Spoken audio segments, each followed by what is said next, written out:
काय तुमच्या डोक्यामध्ये राजकारणाचं आता तुम्ही असं वाटतं का तुम्हाला नाही नाही नको नाही राजकारण नको व्यवसायच भरा असं अट्टल राजकारण कधी वाटू शकत नाही तर तुमचा मनोदय काय आहे?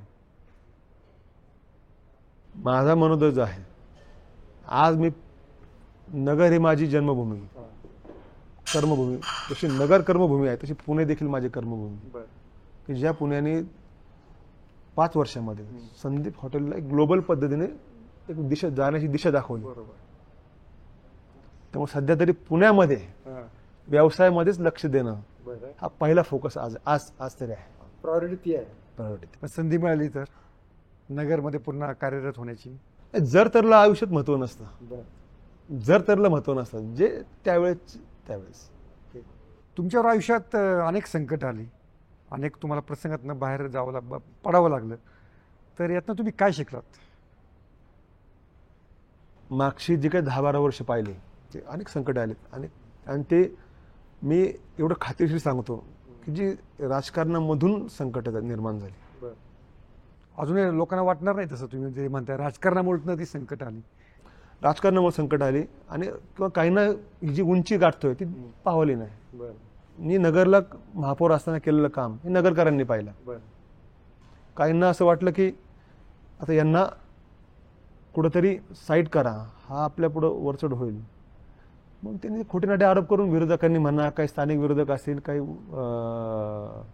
पारंपरिक विरोधक असतील त्यांना गुंतवलं.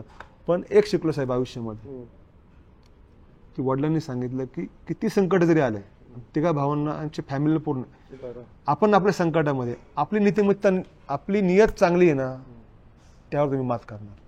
आपली नियत खराब असेल तुमच्या नियतीमध्ये खोट असेल तर तुम्ही उद्ध्वस्त होता. संकट काळामध्ये सुद्धा असताना आम्ही कोणी नसताना सुद्धा जो हॉटेल व्यवसाय भरभरीत आला बंद नाही पडला का तर आमची नियत चांगली होती म्हणून तो टिकला. आपली नियत चांगली ठेवणं. पण केडगावमध्ये अजूनही असं म्हणतात कोतकरांची जरा थोडंसं त्यांच्यामुळे वातावरण जरा टाईटच असतं बरं का. हे खरं आहे? 100% खरं आहे.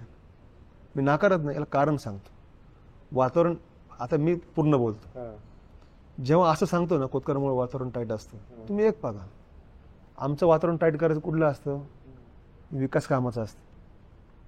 विकास काम करत असताना कोतकरांनी दाखवलं विकास काम कसं करायचं कसं करतात आणि कसं करायला पाहिजे. तेव्हा लोकांना वाटतं टाईट म्हणजे काय आम्ही काय कोणाचं थोडं घरं लुटले विकास कामच केले ना डेव्हलपमेंटच केली ना म्हणजे रस्ते असतील शहरामध्ये असतील केडगावमध्ये असेल की आज पण नाव का घेतलं जातं काम केलं म्हणून नाव.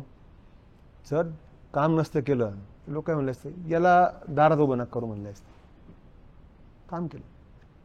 सोशल मीडियाच्या भाऊ गर्दीत विश्वासार्हतेने चकाकणारे नाव म्हणजे लेट्सअप मराठी. सगळ्या नागरिकांना ती स्पीच ती लेट्सअप वरील मुलाखती म्हणजे विचारांचा खजिना. त्यानंतरच्या निवडणुकीमध्ये मला सोडून गेले. बातम्या केवळ वस्तुस्थिती सांगणाऱ्या न प्रोपगंडा फक्त जनतेचा अजेंडा.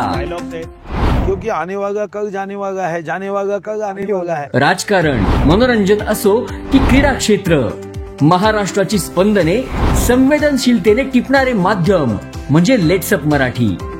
जगासोबत एक पाऊल पुढे राहण्यासाठी लेट्सअपचे ऍप सोशल मीडिया आणि वेबसाईट सोबत कनेक्टेड रहा.